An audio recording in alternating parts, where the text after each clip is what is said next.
ಇಲ್ಲಿ ಬರಲು ಕಾರಣ ಇದೆಯಾ? ಏಸು ಕೇಳುವ ಸೌಜನ್ಯ ಇದೆಯಾ? ಶಿಸ್ತಿನಲ್ಲಿರು, ಇದು ನನ್ನ ಏರಿಯಾ. ನಿನ್ನ ಏರಿಯಾ ಪೋಲಿ ಮಲೇರಿಯಾ. ಸ್ತ್ರೀ ಕುಲಕ್ಕೆ ರಕ್ಷಣೆ ಇಲ್ಲದ ನಿನ್ನ ಏರಿಯಾ. ಈ ಡಬ್ಬಲ್ ತಾರೆಯ ತೆಗೆದಿಡು ಮಾರಾಯ.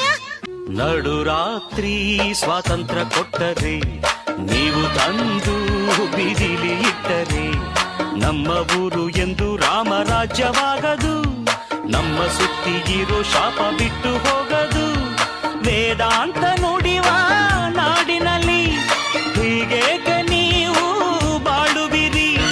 ಹೆಣ್ಣನ್ನು ಪೂಜಿಸೋ ಭೂಮಿಯಲ್ಲಿ ಈ ನೀತಿ ಸರಿಯೇ? ಯೋಚಿಸಿರಿ.